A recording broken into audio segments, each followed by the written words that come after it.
Well, the big debate was last night, and while it wasn't nearly as entertaining as the one against old Joe, which I guess was really more sad than anything else, Donald Trump did get some great zingers in. But it wasn't exactly, I would say, a decisive victory, because it wasn't just Donald Trump against Kamala Harris. It was 3 against 1. It was Donald Trump against Camel Face and the 2 different moderators, David Muir and whoever the other woman was. As expected, they let her spew lie after lie after lie while pushing back and interrupting and supposedly fact-checking Donald Trump every chance that they could. Here she is completely ignoring their questions straight out the gate and pivoting to her unrelated prepared talking points. When it comes to the economy, do you believe Americans are better off than they were 4 years ago?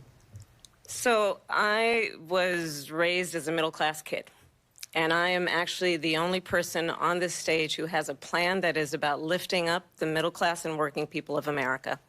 I believe in the ambition, the aspirations, the dreams of the American people. And that is why I imagine and have... That's why you're taking our tax dollars and giving it to the tens of millions of illegal aliens that you and old Joe have enticed to come and invade our country. But here's Donald Trump setting the record straight and getting in quite the zinger. Everything that she believed 3 years ago and 4 years ago is out the window. She's going to my philosophy now. In fact, I was going to send her a MAGA hat. She's gone to my philosophy. But if she ever got... Yes, stealing the no tax on tips plan, stealing his child tax credit plan and then upping it $1,000, even stealing his idea for building a border wall now. Here's another one, which is a throwback to the 2020 vice presidential debates when Camel Face was squaring off against Mike Pence. Big on defund the police. In Minnesota, she went out. Wait a minute. I'm talking now. If you don't mind, please. Does that sound familiar? She went out. The question. No, Mr. Vice President, I'm speaking. I'm speaking. Okay. And then there was this gem. And we have a president that we don't even know if he's... Where is our president? We don't even know if he's a president. And just to clarify they here... threw him out of a campaign like a dog. We don't even know. Is he our president? But we have a president, Mr. President, that doesn't know he's alive. Your time is up. You mean this guy who's been on vacation for the last month and a half? Well, I mean, really, I guess the last 3.5 years, but you know what I mean. I'm going up to my granddaughter's birthday in New York. Then we're going to watch a debate. And then tomorrow I'm doing 9/11. I spoke to the vice president. She seems calm. He's doing 9/11. Huh? Well, actually, I think that was George W. Bush and his neocon friends. But anyway, since the entire debate was set up so that Kamala Harris could spew a bunch of lies and anything Donald Trump said would be used against him, I mean, what's next? Is she going to repeat the same old tired fake news about Charlottesville and Donald Trump claiming that there were very fine people on both sides? Oh, wait, what's this? Let's remember Charlottesville, where there was a mob of people carrying tiki torches, spewing anti-Semitic hate. And what did the president then at the time say? He condemned the actual Nazis who were there, and there were some, but did make it clear that there were very fine people on both sides of the arguments about whether or not the Confederate statues should or should not be removed from public places. There were fine people on each side. A claim so fake that even Snopes, after 7 years, finally did fact check it and admitted the obvious.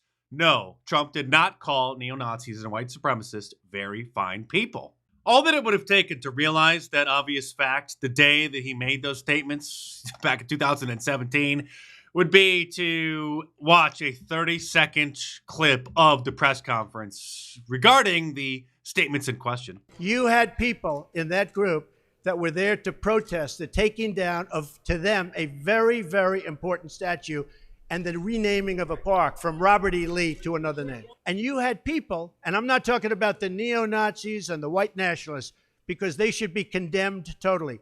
But you had many people in that group other than neo-Nazis and white nationalists, okay? Yes, sir, and this meme basically illustrates the gist of the entire debate. At one point, the debate really did go off the rails, especially if the viewers at home weren't following the unusual allegations regarding the Haitian migrants who've been settled in, well, across the country now because they want to brown your small town, but particularly the ones who have been settled in Springfield, Ohio, and their, how shall I say, alleged unusual dietary habits, because Donald Trump just dumped this on the audience. And look at what's happening to the towns all over the United States. And a lot of towns don't want to talk. It's not going to be Aurora or Springfield.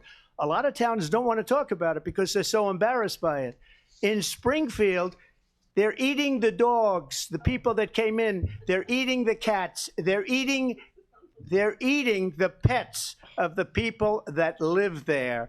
And this is what's happening in our country, and it's a shame. Now, those allegations may or may not be true. That remains to be seen. But they have sparked some hilarious memes like this: the English breakfast versus the Haitian breakfast. And people have been using the AI image generators to make some hilarious memes like this one of Donald Trump saving the cats from the Haitians. Some of which Donald Trump himself is reposting over on Truth Social, which is causing a major meltdown in the media. Here's another one showing Donald Trump protecting the cats and the ducks, another rumored delicacy among the Haitian immigrants. These are some of the best memes that I've seen in a while. It feels like 2016 meme magic is back. Remember when illegal aliens who ate cats was fiction? Good times. And this, Harris for president, a cat in every pot. Here's Congressman Eric Swalwell having a complete meltdown after the House Judiciary Committee's Twitter account reposted one. What in the hell is this? The chairman tweets, "Protect our ducks and kittens in Ohio," because he goes down some crazy rabbit hole, completely debunked that aliens are eating pets. Yes. My God. Are you okay, Mr. Chairman? I don't know why you would do this. I hope you're okay. I don't know if the aliens who are eating your ducks are in the room with us right now, but Mr. Chairman, this is a serious issue. These people have loved ones who have been lost, and you tweeted this. Donald Trump did take her bait several different times and got thrown off topic and went off on different tangents. But overall, it was not a bad debate, wasn't a great debate. And again, it was 3 against 1. But he did finish strong with this simple closing statement. So she just started by saying she's going to do this, she's going to do that, she's going to do all these wonderful things. Why hasn't she done it? She's been there for 3.5 years. They've had 3.5 years to fix the border. They've had 3.5 years to create jobs and all the things we talked about. Why hasn't she done it? She should leave right now, go down to that beautiful White House, go to the Capitol, get everyone together and do the things you want to do, but you haven't done it and you won't do it. That's right. And at this point, I don't even think it's about trying to convince any undecided voters to vote for one particular candidate over the other. I think everybody has pretty much made up their mind, or they're leaning in one direction and they're not going to lean back in the other.